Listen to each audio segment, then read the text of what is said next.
Gracias y paz a todos en esta hora. Hoy vamos a continuar con la segunda parte de los requisitos de los obispos. Primera Timoteo capítulo 3, versículo 1 al 7. Vamos a hacer lectura de la palabra del Señor. Palabra fiel: si alguno anhela obispado, buena obra desea. Pero es necesario que el obispo sea irreprensible, marido de una sola mujer, sobrio, prudente, decoroso, hospedador, apto para enseñar, no dado al vino, no pendenciero, no codicioso de ganancias deshonestas, sino amable, apacible, no avaro, que gobierne bien su casa, que tenga a sus hijos en sujeción con toda honestidad. Pues el que no sabe gobernar su propia casa, ¿cómo cuidará de la iglesia de Dios? No un neófito, no sea que envaneciéndose caiga en la condenación del diablo. También es necesario que tenga buen testimonio de los de afuera, para que no caiga en descrédito y en lazo del diablo. Requisito de los obispos. Esta es la continuación del estudio que iniciamos en esta sección, la segunda parte. Y en el estudio anterior vimos qué era un obispo y la relación entre ancianos, obispos y pastores. Hoy vamos a considerar las características y requisitos de estos obispos. Lo primero que debemos considerar es el contexto del lugar donde se encuentra Timoteo para poder tener más luz sobre la interpretación de estos versículos y de los requisitos de los obispos. Timoteo estaba en Éfeso ayudando a la iglesia en la resolución de algunos problemas. Éfeso era una ciudad del Asia Menor. En esta ciudad había un gran templo dedicado a la diosa griega Artemisa, y su centro de atención era una gran y perversa estatua de la deidad. Era Éfeso una ciudad de inmoralidad pagana que incluía sensualidad y toda clase de impurezas. Así que Éfeso era como un imán para los inmorales y para adquirir todo tipo de búsqueda de placer imaginable. Había una frase popular allí y era: todo se vale. Allí llegó Pablo y predicó por 2 años. Pablo sabía cuál era la lucha y las consecuencias con las que seguramente lidiaban los creyentes, que era la inmoralidad sexual. Inclusive encontramos a Pablo enseñando en la carta a los Efesios a que la iglesia tuviera mucho cuidado con este aspecto. En el capítulo 5, versículos 3 y 4, Pablo dice: pero fornicación o inmoralidad sexual y toda inmundicia o avaricia, ni aun se nombre entre vosotros, como conviene a santos, ni palabras deshonestas, ni necedades, ni truhanerías que no convienen, sino antes bien acciones de gracias. Ahora, en un ambiente así, encontramos a Pablo dando instrucciones sobre los requisitos que deben cumplir los obispos. Y claro que Pablo iba a escribir teniendo en cuenta lo que conoció personalmente de esta ciudad y lo que conoció personalmente de los creyentes. Y en otras palabras, lo que Pablo va a enseñar es: en la iglesia, en Cristo, no todo se vale. Así que Timoteo está aquí en esta ciudad para resolver algunos problemas y sobre todo dentro del orden que Pablo quiere resaltar en la iglesia nuevamente para contrarrestar las falsas doctrinas. Una de ellas es repasar nuevamente los requisitos de los obispos.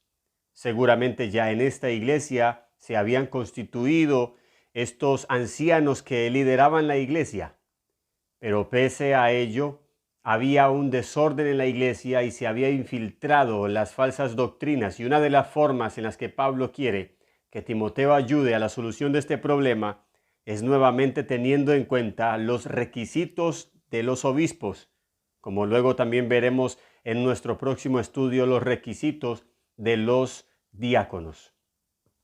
Primera Timoteo 3:2, Pablo dice: pero es necesario que el obispo sea irreprensible. Esta palabra irreprensible viene del griego anepileptos. Literalmente significa que no puede ser tomado. De ahí signifique expuesto a censura. El obispo debe ser alguien que no sea expuesto a censura. Esta palabra no significa perfecto, sino que esta palabra está en relación con lo que dice Pablo en el versículo 7. También es necesario que tenga buen testimonio con los de afuera para que no caiga en descrédito y en lazo del diablo. Esta palabra irreprensible está relacionado con este versículo 7, con el buen testimonio para que él no tenga de qué prenderlo o tomarlo. Luego dice el apóstol Pablo que el obispo debe ser marido de una sola mujer. La palabra marido viene del griego aner, que significa específicamente varón, hombre de una sola mujer. La palabra mujer viene del término gune. Y esta frase ha tenido debate por diferentes interpretaciones. A través de toda la historia de la iglesia, esta frase ha tenido muchas interpretaciones. Algunos creen que alude a la poligamia. Otros creen que hace referencia a los hombres que se han casado varias veces. Otros creen que hace referencia a la fidelidad del hombre para con su mujer. Y otros creen que Pablo está haciendo referencia al estado marital del obispo, que debe ser legalmente casado. Teniendo en cuenta el contexto inmoral de la ciudad de Éfeso, que por eso resaltamos ese contexto, Pablo enseña, no todo se vale. Seguramente en la iglesia había toda clase de testimonios relacionados con la inmoralidad sexual de los creyentes antes de llegar a Cristo. Y creo que siendo acordes con lo que el contexto nos enseña y lo que la Biblia enseña al respecto, creo que Pablo está enseñando que el varón debe estar casado oficial y legalmente con su mujer, con una mujer, y a su vez siendo fiel a ella. Luego dice el apóstol Pablo que debe ser sobrio, el obispo debe ser sobrio, prudente. Esta palabra prudente significa de mente sana. Luego dice decoroso. Esta palabra decoroso significa decente, modesto. Continúa Pablo diciendo, el obispo debe ser hospedador, hospitalario. Y luego dice apto para enseñar. Esta frase apto para enseñar viene del griego didácticos. De allí viene nuestra palabra didáctico. Es decir, alguien diestro en la enseñanza de la palabra de Dios. Es una persona que, como Pablo escribió en la segunda carta a Timoteo, es un obrero que no tiene de qué avergonzarse, que usa bien la palabra de verdad. Esta palabra usa viene del griego ortotomeo, que significa cortar recto. El obispo debe ser alguien que corta rectamente la palabra, es decir, que interpreta correctamente y enseña correctamente la palabra del Señor. Por eso, dentro de las otras explicaciones que Pablo da de por qué no debe ser un neófito, llevándolo al tema del envanecimiento, también podemos decir que no debe ser un neófito por causa de que todavía no sabe manejar bien la palabra del Señor. Y es lamentable ver cómo en muchas iglesias se pone a predicar a recién convertidos, donde cometen de toda clase de errores en la predicación, en la enseñanza, incluso hasta contradiciendo doctrinas fundamentales de la palabra de Dios. Pero luego se dice, no, ahí va aprendiendo a predicar, ahí va aprendiendo de la palabra. El que enseña debe ser alguien apto para enseñar. Continúa Pablo diciendo que no debe ser dado al vino. Esta palabra viene del griego paroinos, que significa entreteniéndose en el vino.